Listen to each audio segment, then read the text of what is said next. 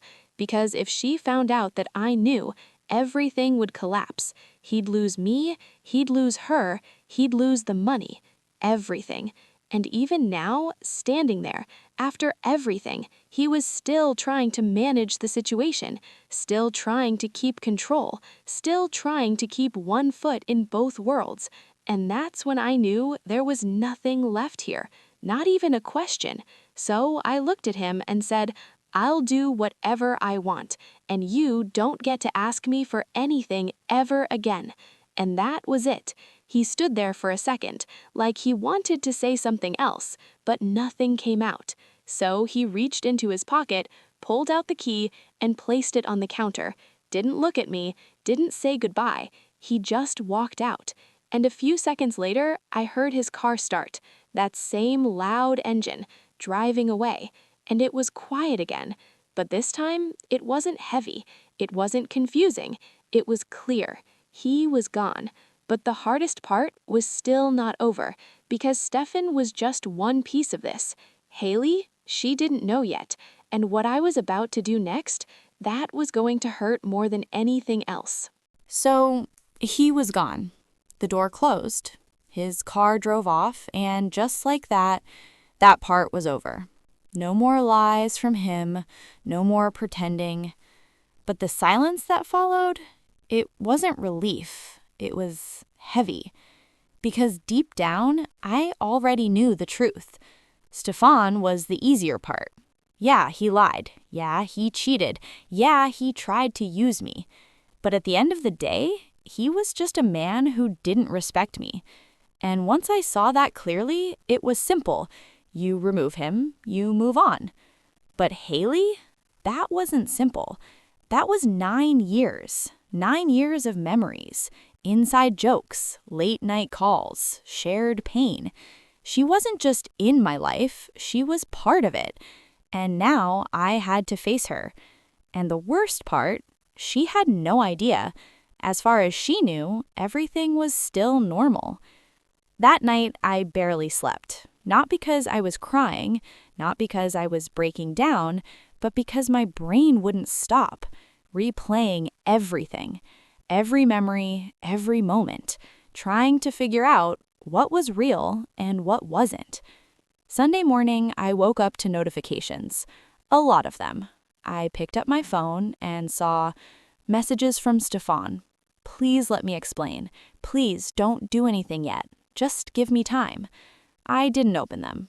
Then messages from Geraldine, checking on me, telling me she was thinking about me. And then Haley. 9 messages. 9 completely normal messages. A meme, something about Costco, a complaint about her neighbor playing loud music, a picture of her breakfast, asking if I wanted to go to some fall market next weekend. And I just stared at the screen. Because how? How do you do that? How do you casually send memes while you're pregnant with your best friend's boyfriend's baby? How does your brain even work like that? And every single message made me angrier because it wasn't just fake, it was effortless, like she had no guilt left at all. My mom left later that afternoon. She had to go back home. But before she left, she told me something important. She said, "Don't wait too long. Every hour you wait is another hour he has to twist the story." And she was right. Stefan wasn't just sitting around. He was texting Haley, calling her, trying to control what happened next. So I made a decision. Monday, I was going to see her face to face, and I was going to ask her one question, just one. Was it worth it? Monday came. I drove to her apartment after work, and I sat in my car for 15 minutes, hands on the steering wheel, just breathing. Because this wasn't like confronting him. With him, it was anger, hot, explosive. With her, it was something else, colder, heavier, like something inside my chest had turned to stone. I got out of the car, walked up, knocked on the door. She opened it, wearing sweats, an oversized shirt, holding string cheese. And she smiled, like she always did. "Oh my God, come in, I'm so bored." Like it was just another normal day. I stepped inside. Everything looked the same. Messy, comfortable. Her cat sleeping on a pile of laundry, dishes in the sink, blankets everywhere. She started talking immediately about some show, some random thing, and I let her talk for about 30 seconds, and then I stopped her. I said, "I know." She froze, mid-sentence, still holding the string cheese, and I continued, "I found the phone. I read everything, and I know you're pregnant." Silence. She put the cheese down, crossed her arms, looked at me, and the first thing she said, not, "I'm sorry," not, "Please let me explain," she said, "Did he tell you or did you find it yourself?" That was her first concern. Not what she did, not what she destroyed, just damage control. I told her I found it. She nodded, like she was processing strategy, and then she said something I will never forget. She said, "I'm not sorry." And just like that, everything inside me went still, because part of me, even after everything, still expected something human, guilt, regret, something. But there was nothing. She said she used to feel bad at the beginning, that it ate at her, that she almost told me. But then she stopped feeling guilty because she fell for him, and according to her, feelings don't follow rules. Sometimes things just happen, and you either fight it or accept it, and she accepted it. I just stared at her because I couldn't believe what I was hearing. I said, "So you're standing here telling me you fell in love with my boyfriend, and that makes this okay?" And the way she looked at me, like I was the one being difficult, like I was overreacting, like I didn't understand. And that's when I realized this wasn't going to be like the conversation with Stefan. This was something else entirely. And it was about to get a lot worse.